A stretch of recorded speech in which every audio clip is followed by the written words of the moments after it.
अस्सलाम स्टूडेंट्स, आप लोगों को आवाज आ रही है मेरी? वालेकुम सलाम मैम। यस मैम, आ रही है।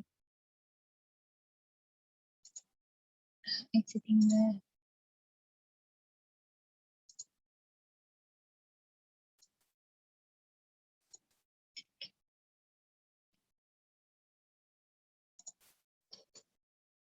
हाँ जी, आज हमें स्टार्ट करनी है एंटीफोलिएट ड्रग्स। एंटीफोलिएट ड्रग्स जो है वो कौन सी हैं हमारे पास? आप लोगों को स्क्रीन शेयर नजर आ रहा है? यस मैम, लेकिन जूम नजर आ रहा है, लेक्चर नहीं नजर आ रहा।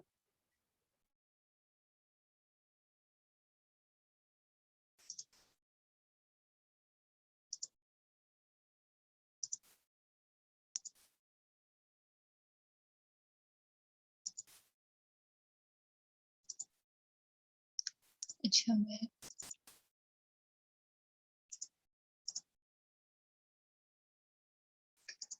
हाँ जी, हमने एंटीफोलिएट ड्रग्स स्टार्ट करनी है जिसमें हमारे पास आती हैं सल्फोनामाइड्स, ट्राइमेथोप्रिम एंड फ्लोरोक्विनोलोन्स। ये 3 क्लास ऑफ ड्रग्स हैं। इनमें आगे से अलग अलग डिटेल्स हैं, ठीक है। यानी सल्फोनामाइड्स एक ग्रुप है, ट्राइमेथोप्रिम एक ग्रुप है और फ्लोरोक्विनोलोन्स का एक अलग से ग्रुप है, ठीक है। है क्या सल्फोनामाइड? सबसे पहले हम बात कर रहे हैं, सॉरी मैं यहाँ नाम नहीं लिखा। फर्स्ट एंटीमाइक्रोबियल एजेंट था जिसे हमने डिस्कवर किया, बैक्टीरियोस्टैटिक है ये। क्यों? क्योंकि एंटीफोलेट है, यानी कि उसके फॉलिक एसिड जो सिंथेसिस हो रही है बैक्टीरिया की, वो उसको स्टॉप कर रहा है। वो मजीद उसको डीएनए नहीं बनने दे रहा और उसकी रेप्लिकेशन को स्टॉप कर रहा है, यानी और बैक्टीरिया उससे नहीं बन रहे, ठीक है। इसलिए ये बैक्टीरियोस्टैटिक है, बैक्टीरिया को खत्म नहीं कर रहा बल्कि उसकी फर्दर रेप्लिकेशन को स्टॉप कर रहा है। इफेक्टिव है अगेंस्ट पायोजेनिक बैक्टीरियल इन्फेक्शंस के। पहले बहुत ज्यादा यूज होता था लेकिन अब इसके बहुत ज्यादा साइड इफेक्ट्स और रेजिस्टेंस डेवलप हो चुकी है, जिसकी वजह से इसका यूज बहुत लिमिटेड कर दिया गया है। यूज इसका कॉम्बिनेशन में है, यानी कि ट्राइमेथोप्रेम के साथ मिला के या पायरमिथामीन के साथ मिला के फिर हम इसको यूज करते हैं। सल्फानिलामाइड से डिराइव किया है। इसका जो स्ट्रक्चर है वो पापा के अगेन पापा से सिमिलर होता है। पापा क्या है? पैरा अमाइनो बेंजोइक एसिड है, जिसका ये स्ट्रक्चर शो किया हुआ है। ये पैरा अमाइनो बेंजोइक एसिड है और सल्फोनामाइड का इस तरह का स्ट्रक्चर है। अब जहाँ पे जाके बैक्टीरिया को रेप्लिकेट करने के लिए, बैक्टीरिया की जब डीएनए सिंथेसिस हो रही होती है तो वह जहाँ के पापा अटैच होता है और वो फिर आगे से टेट्राहाइड्रोफोलिक एसिड बनता है।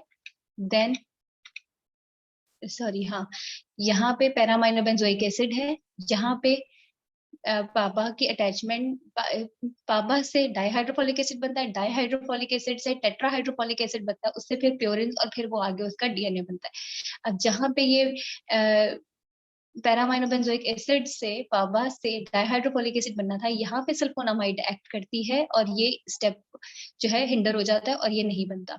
जबकि जो ट्राइमेथोप्रेम है वो क्या करती है कि वो डाइहाइड्रोफोलेट रिडक्टेज जो था, जिसकी रिडक्शन करा के उसे टेट्राहाइड्रोफोलिक एसिड बनाती है, उसको हिंडर करती है और इस स्टेप पे रोक देती है, ठीक है। तो ये सिमिलर है इसका स्ट्रक्चर पैरामाइनो बेंजोइक एसिड के जैसे, और ये अल्कलाइन पीएच पे काम करती है। आईवी एडमिनिस्ट्रेशन होती है इसकी। शॉर्ट एक्टिंग 4 to 8 आवर्स है, इंटरमीडिएट एक्टिंग 8 to 12 आवर्स है, लॉन्ग एक्टिंग 7 डेज के लिए देते हैं, 7 डेज उसका असर रहता है, ठीक है। मतलब एक डोज ही काफी होती है। और जो स्पेशल पर्पजेस के लिए यूज होती है उसमें मेफिनाइड, सिल्फर सल्फाडाइजीन या सल्फासेलाजीन है। मैकेनिज्म ऑफ एक्शन मैंने आपको इसका बताया कि जो माइक्रोब ससेप्टेबल होंगे सल्फोनामाइड से, फिर वो एक्सोजेनस फॉलेट को यूज करके अपना फॉलिक एसिड नहीं बना सकते, अपना डीएनए नहीं बना सकते। तो वो क्या करते हैं कि पापा को यूज करते हैं कि वो फॉलेट बनाए और फिर वो प्योरिन बनाता है। अब होता क्या है कि वहीं पे फॉलेट सिंथेसिस इनहिबिट हो गई है, और जब हम इसको कंबाइन कर देते हैं डाइहाइड्रोफोलेट रिडक्टेज इनहिबिटर के साथ, जो कि हमारे पास ट्राइमेथोप्रिम है या पायरिमिथामीन है, तो फिर हमें इसकी साइनर्जिस्टिक एक्टिविटी अचीव हो जाती है। समझ आ गई है? ये वाली चीज यस समझ मैम। आ गई है? सल्फोनामाइड सिर्फ इस स्टेप पे एक्ट करेगा, जबकि डाइहाइड्रोफोलिक एसिड से टेट्राहाइड्रोफोलिक एसिड बनने में जहाँ पे डाइहाइड्रोफोलेट रिडक्टेज एक्ट करता है, वहां पे ट्राइमेथोप्रिम और पायरामिथामीन एक्ट करते हैं। इसलिए हम इनको कॉम्बिनेशन में यूज करते हैं ताकि जो कोई बच भी जाए यहाँ से नेक्स्ट स्टेप में आने तक, फिर वहां पे भी अपना एक्शन शो करते हैं। ठीक हो गया? तो हमें इससे एनहेंस्ड इफेक्ट मिल जाता है, ज्यादा एफिकेसी अचीव हो जाती है। आज के लेक्चर में सिर्फ यही एक समझने वाली बात थी, इसके अलावा कोई समझने वाली बात नहीं है। सारी वही चीजें हैं, क्या स्पेक्ट्रम होगा, पॉजिटिव के अगेंस्ट भी है, नेगेटिव के अगेंस्ट भी है, और क्या यूजेस हैं, क्लिनिकल यूजेस वगैरह वगैरह, सब कुछ ऐसा ही है। ठीक है मैम जरा दोबारा रिपीट कीजिएगा पिछला पॉइंट। बच्चे, ये बताया है मैंने कि इस पॉइंट पे एक्ट किया सल्फोनामाइड में, और इस पॉइंट पे एक्ट कर रहा है ट्राइमेथोप्रिम। जब हम इन दोनों को कॉम्बिनेशन में देंगे तो जो बैक्टीरिया यहाँ से बच के आ भी गए थे या जिनमें रेजिस्टेंस डेवलप हो चुकी थी सल्फोनामाइड से और उनका ड्राई हाइड्रोफोलिक एसिड बन गया, अब ट्राइमेथोप्रिम अगर साथ में दे दिया तो उनका टेट्रा हाइड्रोफोलिक एसिड नहीं बन पाएगा, तो हमें साइनर्जिस्टिक इफेक्ट अचीव हो जाएगा। ठीक है ठीक है ma'am, thank you. Both gram positive और ग्राम नेगेटिव बैक्टीरिया के अगेंस्ट हम यूज कर रहे हैं। एनारोब्स के अगेंस्ट इसकी एक्टिविटी पुअर है। रिकेट्सी में के केस में क्या होता है कि उसकी ग्रोथ स्टिमुलेट हो जाती है, और सुडोमोनास ओरिजिनोसा जो है वो इंट्रिंसिकली रेजिस्टेंट ही है इससे। ठीक है, रेजिस्टेंस इसकी कैसे डेवलप हो सकती है? ओवर प्रोडक्शन हो जाए पावा की, या फिर फॉलिक एसिड सिंथेसाइजिंग एंजाइम कोई हो जाए, उसकी प्रोडक्शन हो जाए जिसमें सल्फोनामाइड्स के लिए लो एफिनिटी हो, या फिर सल्फोनामाइड की इम्पेयर हो जाए परमिएबिलिटी और वो अंदर सेल के अंदर ही ना जा सके। फार्माकोकाइनेटिक्स में क्या है? ओरल एब्जॉर्बेबल ड्रग्स दी जाती हैं, ओरल नॉन एब्जॉर्बेबल ड्रग्स दी जाती हैं, और टॉपिकल। एब्जॉर्प्शन इसके स्टमक से और स्मॉल इंटेस्टाइन से है, वाइडली डिस्ट्रीब्यूट होता है पूरे बॉडी फ्लूइड्स में, प्लेसेंटा में, फीटस में, हर जगह पे। लिवर में इसकी एसिटाइलेशन होती है और ग्लूकोरोनिडेशन होती है। ठीक है, यूरिन में इसकी एक्सक्रीशन है मेनली ग्लोमेरुलर फिल्ट्रेशन से, और इसी वजह से रीनल फेलियर के पेशेंट्स में हम इसको जो है डोजेज को रिड्यूस कर देते हैं। सिंगल एजेंट्स में बहुत कम इसको यूज किया जाता है। एज सिंगल एजेंट हमेशा इसे जो है वो उसी के साथ यूज कर रहे हैं कॉम्बिनेशन बना के। जो फिक्स्ड ड्रग कॉम्बिनेशन एक यूज है वो है ट्राइमेथोप्रिम, ये वाला जो कि डाइहाइड्रोफोलेट रिडक्टेज है, और सल्फामेथोक्साजोल जो कि सल्फोनामाइड है। इन दोनों का किसमें ड्रग ऑफ चॉइस है? हमारी निमोनिया में, टॉक्सोप्लाज्मोसिस में, नोकार्डियोसिस में, और अदर बैक्टीरियल इन्फेक्शंस में।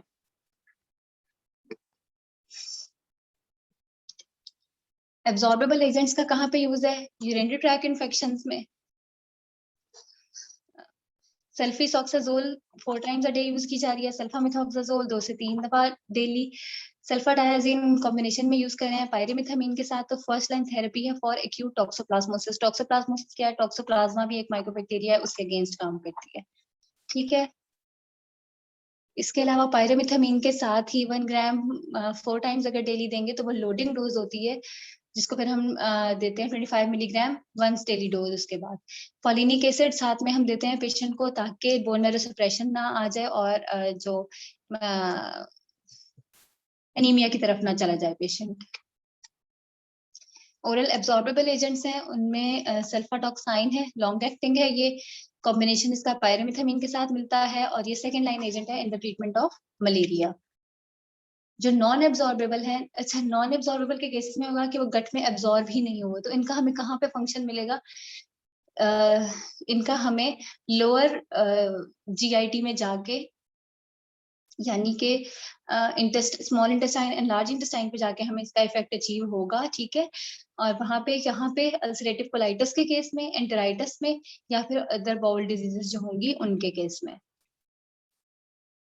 जो टॉपिकल एप्लीकेशन है वो किस लिए? कि अगर कंजक्टिवाइटिस हो गया है या फिर ट्रैकोमा के केस में एज ऑइंटमेंट्स यूज होती हैं, या ऑप्थेल्मिक सॉल्यूशन। ट्रैकोमा भी कंजक्टिवाइटिस कंजक्टाइवा का इन्फेक्शन है, और ट्रैकोमा जो है वो भी आईलिड्स का एक इन्फेक्शन होता है। सल्फर डायजीन जो है वो बर्न वुंड्स जो होते हैं उस केसेस में यूज किया था, और मोस्ट कॉमनली यूज होता है ये। Adverse reactions, allergy, fever, skin rashes, exfoliative dermatitis, photosensitivity, urticaria, nausea, vomiting, diarrhea, difficulties आती हैं यूटीआई में, एक्सट्रीम केसेस में Steven Johnson syndrome. Steven Johnson syndrome में, सिंड्रोम क्या होता है? जो बहुत सी बीमारियों का कॉम्बिनेशन होता है, इसमें भी रैशेस, आई चेंजेस, और इसी तरीके से एलर्जिक रिएक्शंस, ये सब कुछ आएगा। इसके अलावा स्टोमेटाइटिस, कंजक्टिवाइटिस, आर्थराइटिस, ये वाली सारी चीजें भी ये कॉज करते हैं। यूरिनरी ट्रैक में डिस्टर्बेंसेस क्या आएंगे? क्रिस्टल यूरिया हो जाएगा अगर लास्ट डोजेस में दी हुई है। हेमचूरिया हो जाएगा। हेमचूरिया क्या होता है? ब्लड इन यूरिन, या फिर इवन ऑब्स्ट्रक्शन भी हो सकती है यूरिन की। नेफ्रोसिस भी हो सकती है एलर्जिक नेफ्राइटिस के केस में। हेमेटोपोइटिक डिफरेंसेस में क्या आता है, एप्लास्टिक एनीमिया की तरफ जा सकता है, ग्रैनुलोसाइटोपेनिया। इसी वजह से हमने कहा कि हम इसको फोलिनिक एसिड के साथ देंगे ताकि हम इन चीजों को अवॉइड कर सकें। ठीक है, खासतौर पे किन में होता है, जिनमें ग्लूकोज 6 फॉस्फेट डिहाइड्रोजिनेज की डेफिशिएंसी होती है, खासतौर पे उनमें हिमोलिटिक रिएक्शंस आते हैं। ग्लूकोज 6 फॉस्फेट डिहाइड्रोजिनेज में आगे हमारे जो आयरन बन रहा होता है वो हेल्प करनी होती है उसमें, इस वजह से। अगर लेट प्रेगनेंसी में दिया जाएगा इसको तो न्यूबॉर्न्स में क्लिनिकटेरिस का चांस है। ये एक मेंटल इलनेस होती है जो कि इन्फेक्शन हो मैम जाता है स्लाइड्स ब्रेन नहीं नजर आ रही, मैम स्लाइड्स नहीं नजर आ रही। स्लाइड्स नहीं नजर आ रही स्लाइड्स नहीं नजर आ रही कब से? मैम। मैम अभी अभी अभी अभी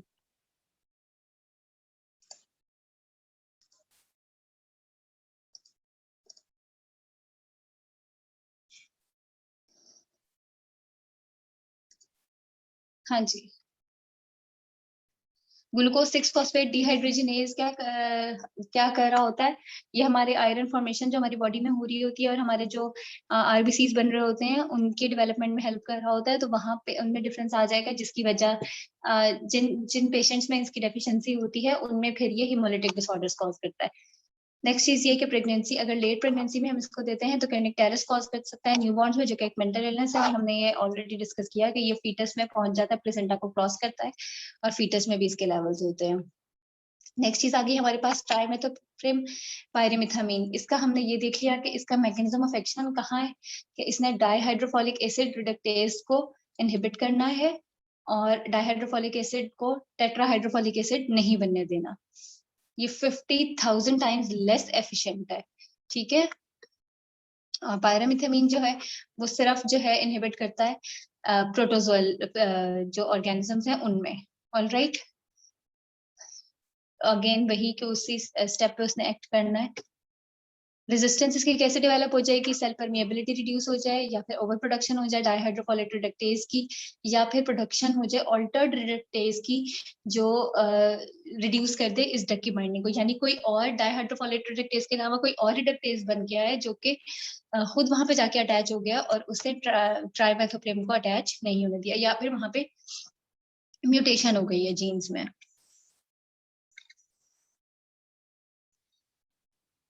ओरली दी जाती है सल्फामेथोक्साजोल के कॉम्बिनेशन में, आईवी भी देते हैं, गट से एब्जॉर्ब होती है, वाइडली डिस्ट्रीब्यूट होती है including CSF, blood brain barrier को क्रॉस कर देगी, ज्यादा लिपिड सॉल्युबल है। और जब हम इसको देते हैं तो इस तरह से कॉम्बिनेशन में देते हैं कि 1 पार्ट हम देते हैं ट्राइमेथोप्रिम का और 5 पार्ट्स देते हैं सल्फामेथोक्साजोल के। प्रोस्टेटिक फ्लूइड में और वेजाइनल फ्लूइड में इसकी ज्यादा अमाउंट एक्यूमुलेट होती है जिसकी वजह से उन इन्फेक्शंस में इसका ज्यादा एंटीबैक्टीरियल इफेक्ट है। जब हम ओरली दे रहे हैं, अगर अकेले इसी को दे रहे हैं तो 100 मिलीग्राम ट्वाइस डेली में देंगे एक्यूट यूटीआईज में। और अगर हम कॉम्बिनेशन में दे रहे हैं तो वाइड वैरायटी ऑफ इन्फेक्शन है उसके लिए, जिसमें अपर यूटीआई आ जाते हैं और नमूनिया आता है कॉमनली। डबल स्ट्रेंथ टेबलेट है जिसमें ट्राइमेथोप्रिम 160 मिलीग्राम है और उसे हमने ऐड किया 800 मिलीग्राम के साथ सल्फामेथोक्साजोल के, और ये हमने देनी है एवरी 12 आवर्स यानी 2 टाइम्स अ डे। ये यूटीआई के केस में। प्रोस्टेटाइटिस के केस में सिंगल स्ट्रेंथ टेबलेट देंगे। सिंगल स्ट्रेंथ में क्या हो गया कि पहले हमने 160 mg दी थी, अब हम इसको हाफ कर देंगे 80 mg, और यहाँ पे 800 थी तो वो 400 mg हो जाएगी। और ये यूज होती है as prophylactic treatment in recurrent UTI, यानी कि अगर पहले हो चुका है, रिकरेंट का मतलब होता है एक दफा हो चुका है और बाद में रिपीटेडली हो रहा है, स्पेशली इन वुमेन, उसमें हम इसको यूज करते हैं। आईवी यूज इसका कहाँ है? आईवी यूज इसका है किस तरीके से, जो सिंगल स्ट्रेंथ बनती है 80 मिलीग्राम ट्राइमेथोप्रिम और 400 मिलीग्राम सल्फामेथोक्साजोल, वो हमने 5 ml में देनी है 60 over the period of 60 to 90 minutes, यानी कि इन्फ्यूजन में देनी है, इंजेक्शन नहीं लगाना, इन्फ्यूजन के साथ ड्रिप में लगानी है। ठीक है, moderately severe to severe pneumocystis pneumonia के केस में और ग्राम नेगेटिव बैक्टीरियल सेप्सिस के केस में। इसके अलावा जिसमें मल्टी ड्रग रेजिस्टेंट स्पीशीज हो बैक्टीरिया की, शिगेलोसिस, टाइफाइड फीवर या फिर यूरिन ट्रैक इन्फेक्शन जो कि लिशमीनियासिस की वजह से या टॉक्सोप्लाज्मोसिस की वजह से, और लिशमीनिया भी एक ऑर्गेनिज्म है, माइक्रो ऑर्गेनिज्म है जिसकी वजह से इन्फेक्शन हो जाता है तो उसे लिशमीनियासिस कहते हैं। ओरल पायरिथामिन सल्फोनामाइड के साथ जहाँ यूज करनी है उसमें लीशमनियासिस में, टॉक्सोप्लाज्मोसिस में और फेंसिपेरिया मलेरिया के केस में। एडवर्स इफेक्ट्स इसके सल्फोनामाइड्स के साथ मिलाने की वजह से भी आते हैं कि उसके सल्फोनामाइड्स के ज्यादा एडवर्स इफेक्ट्स हैं। वही चीजें हैं, nausea, vomiting, drug fever, vasculitis, renal damage, central nervous system damage. Next हमारे पास आ जाते हैं फ्लोरोक्विनोलोन्स। बच्चों कुछ दिमाग में जा रहा है, समझने वाली चीज एज इट इज इसमें है नहीं, यही सब रट्टा ही है, लेकिन आप लोगों को कुछ पता चल रहा है क्या है क्या नहीं है? मैम पता चल रहा है, ठीक है, कर लेंगे याद। चलें, ये अच्छी बात है कि कर लेंगे याद। बहुत ज्यादा डिटेल मैं एक्सपेक्ट भी नहीं करती कि आप लोगों को पता हो, या आप लोगों से मैं पूछूंगी भी नहीं, क्योंकि इन चीजों का आप लोगों को बस बेसिक कॉन्सेप्ट चाहिए। इतनी ज्यादा डिटेल ये भी नहीं कि आप लोग पूरा एक एक ड्रग का नाम सबका नाम याद हो और सारी चीजें, वो मैं बिल्कुल एक्सपेक्ट नहीं करी आप लोगों से कि आप लोग उसको प्रॉपरली उस तरीके से करें। लेकिन ये कि आइडिया होना चाहिए आपको, मैकेनिज्म ऑफ एक्शन आपको पता होना चाहिए, कोई स्पेसिफिक एडवर्स इफेक्ट किसी ड्रग के साथ एसोसिएटेड है तो वो आप लोगों को पता होना चाहिए, और स्पेसिफिक उसका क्लिनिकल यूज जो है वो भी आप लोगों को पता होना चाहिए। ठीक है। फ्लोरोक्विनोलोन्स है, बेसिकली क्विनोलोन एक ग्रुप है जिसमें हमने फ्लोराइड को ऐड कर दिया तो वो हमारे पास फ्लोरोक्विनोलोन्स बन गए हैं। क्विनोलोन का स्ट्रक्चर था प्राइमरीली जो कि इफेक्टिव था ग्राम नेगेटिव के, और वो एक्सीलेंट हम उसे कंसिडर करते थे for the lower UTI infections के केस में। जब हमने उसमें फ्लोरीन ऐड की तो वो हमारे पास फ्लोरोक्विनोलोन्स बन गए हैं, और अब वो एक्टिव हो गया है। पहले वो सिर्फ ग्राम नेगेटिव के लिए काम कर रहा था, अभी ग्राम पॉजिटिव के अगेंस्ट भी एक्टिव है। पोटेंसी भी इसकी हाई हो गई है और स्पेक्ट्रम भी एक्सटेंड कर गया, क्योंकि अब ग्राम नेगेटिव और पॉजिटिव दोनों उसने कवर कर लिए हैं। इसके अलावा टिश्यू पेनिट्रेशन बेटर हो गई है और इजीली टॉलरेट हो जाता है। पहले यूज होता था नेलिडिक्सिक एसिड, अब जो यूज होते हैं उसमें नॉरफ्लॉक्सासिन, सिप्रोफ्लॉक्सासिन, ओफ्लॉक्सासिन, कैटीफ्लॉक्सासिन, मॉक्सीफ्लॉक्सासिन। इसको हमने फ्लोरोक्विनोलोन्स को 4 जनरेशंस में डिवाइड किया है, इसमें से यहाँ पे मैंने 2 मेंशन किए हैं और यही इंपॉर्टेंट है आप लोगों के लिए। ये क्या करता है कि बैक्टीरिया की डीएनए सिंथेसिस को इनहिबिट करेगा। कहाँ पे? डीएनए गायरेज जहाँ पे था, टोपोआइसोमेरेज 2 जो होता है, जो जिसे हम कहते हैं बायोलॉजिकल सीजर है, वो टोपोआइसोमेरेज 4, इन दोनों को इनहिबिट कर देगा। और जो रिकॉइलिंग होती है बैक्टीरिया की, बैक्टीरियल डीएनए की, जो कि रेप्लिकेशन के लिए जरूरी होती है, वहां पे जाके उसको स्टॉप कर देगा, जो कि नॉर्मल ट्रांसक्रिप्शन और रेप्लिकेशन के लिए जरूरी होती है बैक्टीरिया में, उसको स्टॉप कर देगा। और वहां पे उसको जहां मतलब जहां से उसने एक जगह से ये आप लोगों को याद होगा, हमने पढ़ा था कि 2 स्ट्रैंड्स डीएनए के होते हैं, तो वो एक दूसरे के गिर्द कॉइलिंग और अनकॉइलिंग हो रही होती है। याद है कुछ इस तरह का? Yes ma'am. यस डीएनए का मैम। स्ट्रक्चर बनाए तो वो कॉइलिंग और अनकॉइलिंग हो रही होती है, तो वो जो सुपर कॉइल डीएनए होता है उसको रिलैक्स नहीं होने देता, और वो एक जगह से दूसरी जगह पे अटैचमेंट होती है, जैसे ए की टी से, जी की सी से, जो शुगर्स आपस में अटैच हो रही होती हैं, वो उसको नहीं होने देता। ठीक है, उसको हिंडर कर देता है। अच्छा, ग्राम नेगेटिव के लिए क्विनोलोन्स बेस्ट थी, तो फिर हमने उसका स्पेक्ट्रम इंक्रीज करके फ्लोरोक्विनोलोन्स बना दिया। और अब हमारे पास नॉरफ्लॉक्सासिन आ गई, जो कि लीस्ट इफेक्टिव है फ्लोरोक्विनोलोन्स की। उसके अलावा जो बाकी हैं वो हमारे पास इफेक्टिव हैं, जो इनको हमने फर्स्ट जनरेशन और सेकंड जनरेशन की ड्रग्स हैं। इसमें मेथिसिलिन ससेप्टेबल स्ट्रेन्स जो हैं वो भी आ जाते हैं, वो भी कवर हो जाते हैं। एटिपिकल नमूनिया के केस में यूज करते हैं, लीजियोनेला में माइकोबैक्टीरिया, इसमें माइकोबैक्टीरियम टीबी और माइकोबैक्टीरियम एवियम कॉम्प्लेक्स आ जाते हैं, इन सब में हम इसे यूज करते हैं। रेजिस्टेंस इसकी बहुत कम है, मतलब आप 1% कह लें या लेस देन 1% है ये, क्योंकि 107 या 109 पेशेंट सॉरी ऑर्गेनिजम्स में से कोई एक है जो रेजिस्टेंट हो जाता है इससे। पॉइंट म्यूटेशंस हो जाती हैं क्विनोलोन बाइंडिंग में, उस वजह से, या फिर परमिएबिलिटी उसकी कम हो गई है, और क्रॉस रेजिस्टेंस भी होगी, एक फ्लोरोक्विनोलोन से है तो दूसरे से भी होगी, सारे मेंबर्स से होती है। ओरल एडमिनिस्ट्रेशन होती है, वेल एब्जॉर्ब्ड होती है, 80 to 95% अवेलेबिलिटी है इसकी, वाइडली डिस्ट्रीब्यूट होती है। सीरम हाफ लाइफ इसकी 3 to 10 आवर्स है, और लॉन्गर हाफ लाइफ है लिवोफ्लॉक्सासिन की और गैमीफ्लॉक्सासिन की। इसके अलावा ये कि इसे 1 डेली डोजेज में यूज करते हैं। और ड्रग टू ड्रग इंटरेक्शंस में देखें तो जो एंटासिड्स होते हैं, जो हम पेप्टिक अल्सर डिजीज के लिए यूज करते हैं, उसके साथ इसको हमने यूज नहीं करना, क्योंकि वो इसको डाइवेलेंट और ट्राइवेलेंट कैटाइंस जो हैं वो इसको इम्पेयर कर देते हैं। तो या तो उनसे हमने 2 घंटे पहले या उनके 4 घंटे बाद यूज करना है, ठीक है। रीनल मैकेनिज्म से एलिमिनेट होती है दोनों तरीके से, या ट्यूबुलर सिक्रीशन या फिर ग्लोमेरुलर फिल्ट्रेशन। यूटीआई के लिए बेस्ट है, बैक्टीरियल डायरिया के लिए। इसके अलावा सॉफ्ट टिश्यू इन्फेक्शन, बोन्स में, जॉइंट्स में, इंट्राएब्डोमिनल इन्फेक्शन जो भी हो रहे हैं, और जो रेस्पिरेटरी ट्रैक के इन्फेक्शन है। सिप्रोफ्लॉक्सासिन ड्रग ऑफ चॉइस है प्रोफाइलेक्सिस के लिए भी और ट्रीटमेंट के लिए भी, एंथ्रैक्स के, गोनोकोकल इन्फेक्शन में भी, क्लेमाइडियल यूरेथ्राइटिस में, सर्विसाइटिस में, और सिप्रोफ्लॉक्सासिन, लियोफ्लॉक्सासिन और मोक्सीफ्लॉक्सासिन टीबी के ट्रीटमेंट में भी यूज हो रही है। हमने पढ़ा कि माइकोबैक्टीरियम टीबी और माइकोबैक्टीरियम एवियम कॉम्प्लेक्स को भी ट्रीट करती हैं। न्यूट्रोपेनिक कैंसर के पेशेंट्स में प्रोफाइलेक्टिकली यूज हो रहा है। Upper and lower respiratory tract infections में इनहैंस्ड ग्रैब पॉजिटिव एक्टिविटी है, और इसके अलावा जो एटिपिकल नमूनिया के एजेंट्स हैं उनमें भी यूज होता है ये। एडवर्स इफेक्ट्स में क्या है कि वैसे तो अच्छी टॉलरेशन है इसकी, ये बात हमने पहले भी डिस्कस की, लेकिन नॉजिया, वॉमिटिंग, डायरिया जो सब में है। इसके अलावा headache, dizziness, insomnia, skin rash, abnormal liver test आ जाते हैं। इसके अलावा एक ये कि जो ग्रोइंग एडल्ट्स होते हैं, जो अभी ग्रो हो रहे हैं और जिनमें ग्रोइंग बोन्स हैं, अगर हम उनमें इसको देंगे तो जहाँ पे भी ग्रोइंग कार्टिलेज होती है वहां पे ये उसको डेवलप होने से स्टॉप करती है, तो ये आर्थ्रोपैथी कॉज करती है। इसी वजह से हम अंडर 18 ईयर्स ऑफ एज इसको नहीं देते। इसी तरह टेंडोनाइटिस कॉज करती है। टेंडोनाइटिस क्या है? टेंडन्स का इन्फेक्शन करती है, रेयर है लेकिन सीरियस कॉम्प्लिकेशन है। उसके भी यही रीजन है कि फिर हम इसे अंडर 18 ईयर्स ऑफ एज नहीं देते, इसको अवॉइड करते हैं, ठीक है।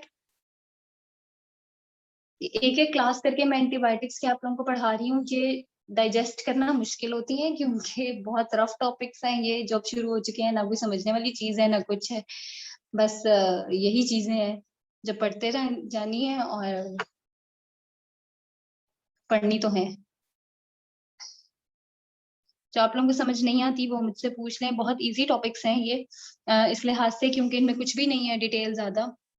सिर्फ आप लोगों को ड्रग की पहचान होनी चाहिए कि ये सल्फोनामाइड है, एंटीफोलेट है, मैकेनिज्म इसका क्या था, और कोई अगर बहुत खास इसका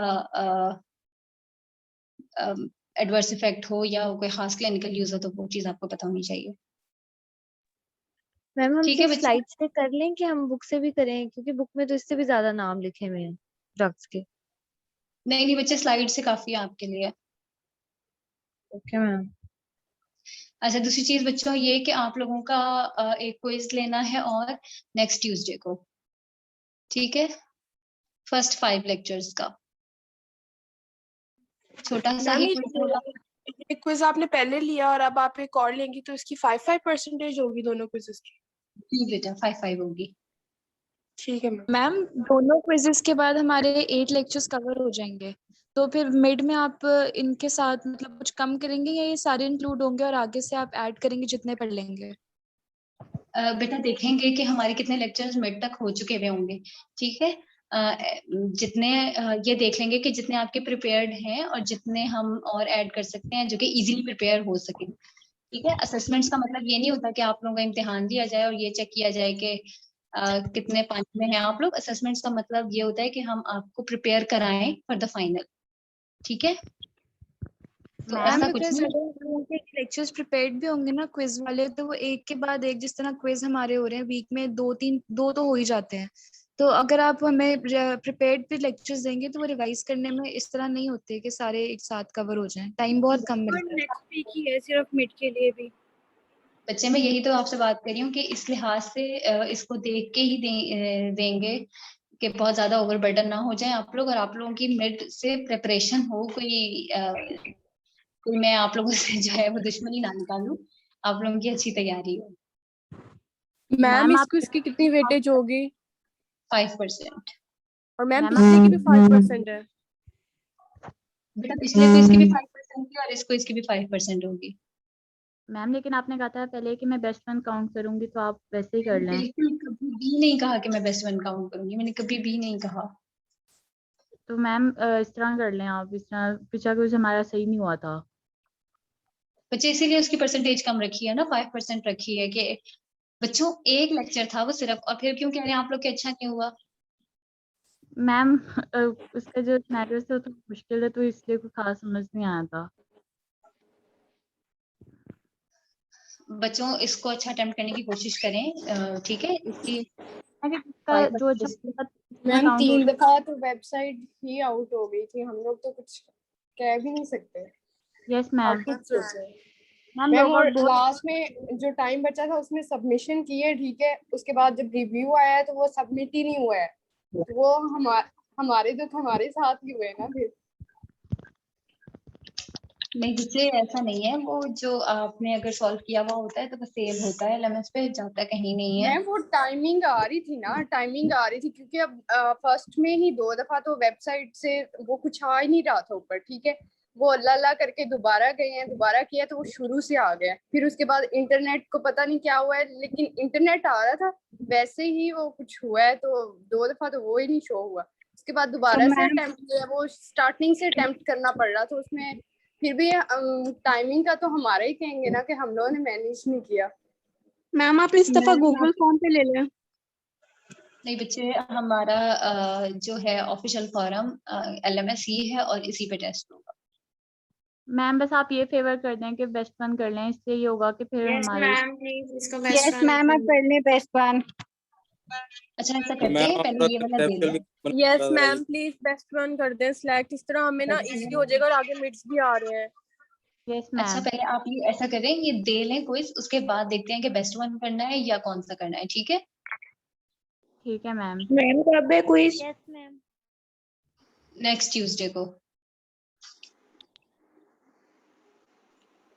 हम ये डिसीजन बाद में करेंगे कि हमने वेटेज 5% रखनी है या इजी फिर बना हमने मैम बेस्ट लेक्चर्स वन कितने कंसीडर हैं? करेंगे। है। 1 to 5।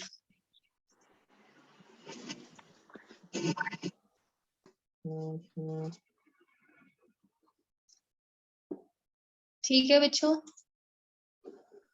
ओके मैम, आप अल्लाह हाफिज़। कर सकते हैं। अल्लाह हाफिज बच्चों।